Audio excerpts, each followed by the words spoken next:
하나님의 말씀은 맛있습니다. 하나님의 말씀은 즐겁습니다. 하나님의 말씀은 생명과 행복을 줍니다. 500독 성경 통독 훈련 원장입니다. 여수 살리는 교회 임기환 목사가 하나님의 말씀을 봉독하고 전하는 시간입니다. 함께 하시면 기적이 일어납니다. 알람을 설정하시고 들으시면 좋겠습니다. 본 방송은 유튜브에서 성경 통독 임기환 검색하시고 구독하시면 계속되는 하나님의 말씀 업데이트를 통해서 은혜 받으실 수 있습니다. 오늘은 이사야 4장을 봉독하고 말씀을 전하겠습니다. 이사야 4장. 그날에 7 여자가 한 남자를 붙잡고 말하기를 우리가 우리 떡을 먹으며 우리 옷을 입으리니 다만 당신의 이름으로 우리를 부르게 하여 우리가 수치를 면하게 하라 하리라.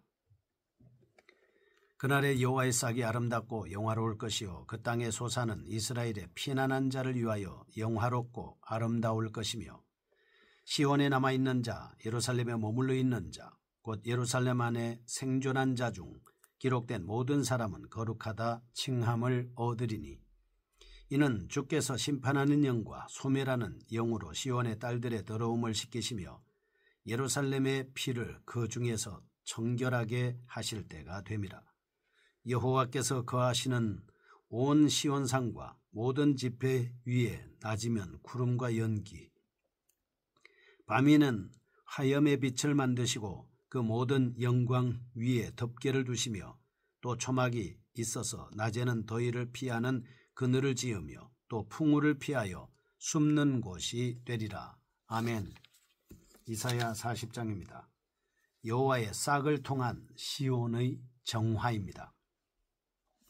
유다의 지도자들과 시온의 딸들의 죄로 인해 받게 될 심판의 내용이 구체적으로 기록되어 있는 3장의 내용은 처절하기 짝이 없었습니다.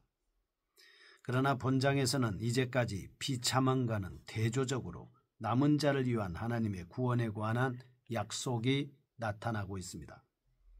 1장에서 39장까지 말씀은 일반적으로 유다의 죄에 대한 하나님의 심판이 기록되어 있습니다.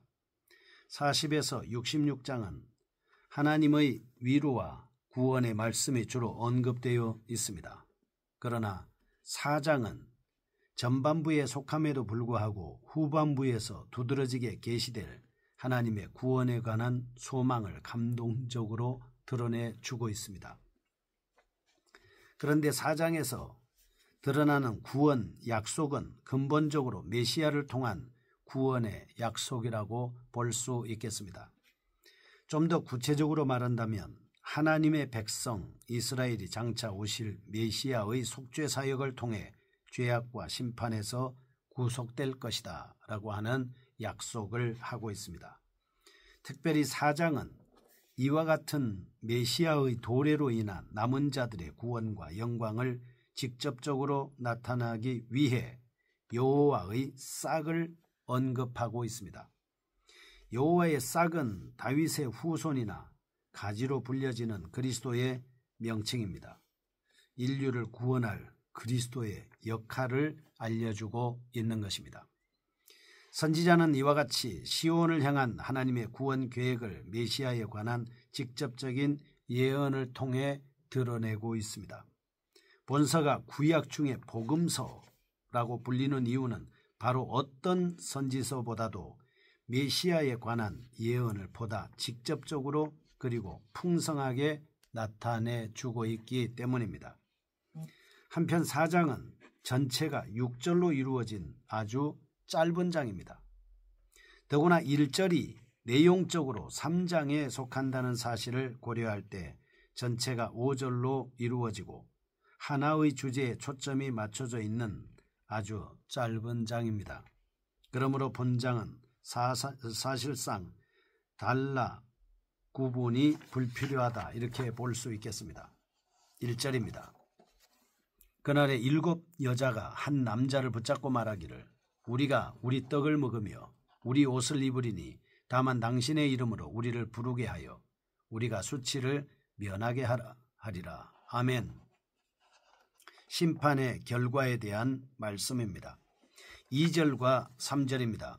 그날에 여호와의 싹이 아름답고 영화로울 것이요 그 땅의 소사는 이스라엘의 피난한 자를 위하여 영화롭고 아름다울 것이며 시온에 남아있는 자, 예루살렘에 머물러 있는 자, 곧 예루살렘 안에 생존한 자 중 기록된 모든 사람은 거룩하다 칭함을 얻으리니. 아멘.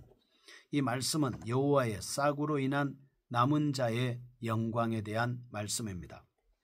4절입니다. 이는 주께서 심판하는 영과 소멸하는 영으로 시온의 딸들의 더러움을 씻기시며 예루살렘의 피를 그 중에서 정결하게 하실 때가 됨이라. 아멘. 여호와의 싹으로 인한 시온의 정화에 대한 말씀입니다. 5절과 6절입니다.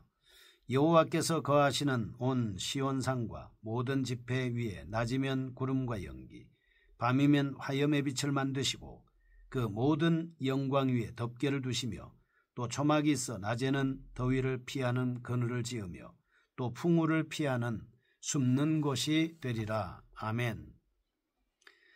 5절과 6절은 정화된 시온을 향한 하나님의 임재와 보호의 말씀으로 나누어 볼 수 있겠습니다. 이제 본서에서 처음으로 메시아를 통한 구원의 역사가 구체적으로 드러나고 있는 4장의 주도적인 사상과 영적 교훈을 살펴보겠습니다. 첫째, 구원이 오직 하나님의 은혜를 통해서 가능하다는 사실을 보여주고 있습니다. 전적으로 부패하고 타락한 시온 스스로의 힘으로는 결코 거룩함에 도달할 수 없었습니다. 그러나 하나님께서 정하신 메시아의 중보로 인해서 구속 역사는 완성된 것입니다. 이러한 사실은 앞부분인 3장을 마무리 짓는 1절, 참혹한 심판으로부터 갑자기 2절의 비약적인 구원으로 진전된 사실에서 확인되고 있습니다. 이스라엘의 구원은 인간의 논리와 노력과는 무관하게 하나님의 무상의 주권적 은혜에 기인한다라고 하는 것을 알 수 있겠습니다. 시온의 딸들의 더러움과 예루살렘의 피는 불과 성령으로 세례를 주실 그리스도의 사역으로 인해 정결하게 될 것입니다. 둘째, 구원은 궁극적으로 메시아 속죄의 사역으로 이루어짐을 밝히고 있습니다. 2절과 3절에서 여호와의 싹, 그 땅의 소산 등을 통하여 남은 자들이 구원의 영광에 참여하게 된다고 말하고 있습니다. 이와 같은 메시아에 관한 직접적인 예언은 본서의 후반부로 갈수록 더욱 풍성하게 나타납니다. 53장에서 그 절정에 이르게 되는 것이죠. 특히 메시아를 의미하는 여호와의 싹은 예언이 진행되면서 6장 13절에 거룩한 시, 11장 1절에 이새의 줄기 등 이사야 53장 2절에 연한 숭과 마른 땅에서 나온 줄기 등으로 계속해서 나타나고 있습니다. 그리고 예레미야 23장 5절과 6절, 33장 15절 16절에서는 하나님의 종 순으로 묘사되어 나타나고 있습니다. 셋째, 본장은 남은 자를 통하여 구속의 역사를 이루어 가시는 하나님의 경륜과 하나님의 백성을 향한 끝없는 사랑을 잘 보여주고 있습니다. 출애굽기 13장 21절, 22절, 9장 14절에서 23절에는 하나님께서는 과거에 이스라엘을 구름기둥과 불기둥으로 인도하셨음을 알 수 있겠습니다.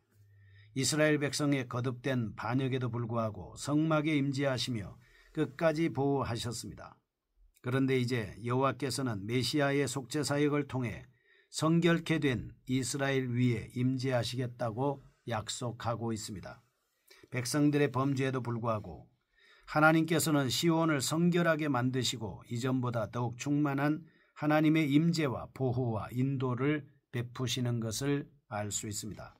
결국 남은 자에게 임할 영광은 하나님께서 택한 백성을 결코 버리지 아니하시고 끝까지 견고하게 지키신다는 의지의 표현이라고 볼 수 있겠습니다. 이러한 남은 자 사상 1장 9절, 10장 20절에서 22절, 11장 11절, 16절, 37장 4절과 31절에서 계속적으로 나타나고 있습니다. 미가서 2장 12절, 4장 6절, 5장 3절 7절, 8장 7절, 18절 19절에서는 남은 자 사상이 나타나고 있습니다. 하나님의 조건적 섭리를 통해 생명을 얻도록 선택한 모든 사람들을 무조건적으로 사랑하시며 생명책에 기록하여 하늘의 영광을 맛보도록 출애굽기 32장 32절 33절, 시편 139편 16절, 다니엘서 12장 1절, 사도행전 13장 48절에 허락하고 있습니다. 4장을 통해서 첫째 2절과 3절에 심판 중에도 남은 자를 남기시는 하나님은 지극히 은혜로우신 분이십니다. 둘째 4절 하나님의 백성으로 부름받은 인생들의 칭의는 오로지 메시아의 속죄 사역을 통하여 이루어지는 것입니다. 셋째 5절과 6절 하나님의 백성으로 부름받은 인생들은 항상 하나님의 임재 가운데 하나님의 보호와 인도를 받게 된다는 사실을 깨닫게 되는 것입니다. 여기서 남은 자 사상에 대해서 살펴보겠습니다. 남은 자 사상은 3절, 1장 9절, 10장 20에서 22절, 11장 11절 16절, 37장 4절, 31절, 32절 등에 나타나고 있는 본서의 핵심 사상 중에 하나라고 볼 수 있습니다. 남은 자 사상은 특이하게도 이사야 선지자가 자기 아들 중에 하나에게 붙여진 7장 3절의 스알야숲에도 나타나고 있습니다. 스알야숲의 뜻은 남은 자가 돌아오리라 하는 의미죠. 이것은 위협임과 동시에 약속입니다. 이 같은 남은 자 사상은 열왕기상 19장 15절에서 18절, 로마서 11장 2절에서 5절에 나옵니다. BC 9세기 선지자인 엘리야에게 주신 하나님의 메시지에도 나타나고 있습니다. 엘리야가 받은 계시의 핵심은 하나님께서 하나님과의 언약을 배반한 이스라엘을 철저히 심판하시되 그들을 긍휼히 여기사 은혜로 남은 자를 남겨주시겠다는 것이었습니다. 그런데 사실 이러한 메시지는 모든 선지자들의 메시지의 핵심이었습니다. 신명기 28장 58절에서 62절 모세도 말씀했었습니다. BC 8세기 이후의 선지자들의 메시지에는 엘리야가 받은 메시지가 더욱 확대되어 나타나게 되는 것입니다.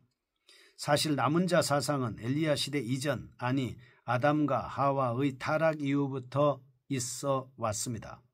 인류 역사의 초기부터 남은 자의 원리는 역사였습니다. 아담의 첫 아들인 가인은 의로운 동생 아벨을 죽임으로 약속의 씨가 아님이 드러났고 약속의 씨는 아벨 대신에 주신 셋을 통해서 보존됐습니다. 남은 자의 원리는 특별히 노아의 경우에서 분명히 드러나고 있습니다. 노아만이 남은 자였습니다. 창세기 6장 8절 9절 7장 1절에 그 악한 세대 전체가 홍수로 멸망을 받을 때도 오직 그만이 하나님 앞에 의로웠기 때문에 하나님의 은혜를 입어 가족과 함께 홍수로부터 구원을 받았습니다. 창세기 3장 15절 하나님께서 철저한 심판 속에서도 이렇게 남은 자를 남겨두신 이유는 약속의 여인의 후손의 출현으로 이루어질 하나님의 백성의 구원을 성취하기 위해서였습니다. 갈대아우르에서 아브라함을 부르시고 언약하시며 백성을 삼으신 사건에서도 아브라함은 당시에 남은 자였습니다. 이런 면에서 볼 때 하나님께서 남은 자를 남기시는 것은 하나님의 절대적인 주권에 속한 것입니다. 남은 자란 바로 하나님의 은혜로 하나님의 택하심을 입은 사람들입니다. 중요한 사실은 남은 자는 혈통적 유대인만을 의미하지는 않습니다. 1차적으로는 하나님의 은혜로 바벨론에 사로잡혀 갔다가 다시 돌아올 자들을 의미하지만 장차 하나님의 주권 가운데 메시아의 속죄 사역의 은혜 안으로 부름받게 될 모든 인생을 의미하고 있습니다. 미가서 5장 7절에 야곱의 남은 자는 많은 백성 중에 있으리니 5장 8절 야곱의 남은 자는 결국 중에 여러 백성 중에 있으리니 라고 말씀하고 있습니다. 요엘서 2장 28절에서 32절 아모스 9장 7절 이방 백성의 구원에 관해서 말씀하고 있습니다. 로마서 9장 24절 남은 자는 유대인 중에서 뿐만 아니라 이방인 중에서도 부르심을 입은 자들이라고 언급하고 있습니다. 여러분과 제가 바로 남은 자입니다. 거룩하신 하나님 아버지, 하나님의 은혜로 말미암아 남겨주신 주님의 복된 자로 살게 하여 주옵소서. 예수님의 이름으로 기도합니다. 아멘. 여수 살리는 교회 임기환 목사였습니다. 지금 극동방송을 듣게 하세요. 기적이 일어납니다. 우리는 지금 생명을 전하고 있습니다.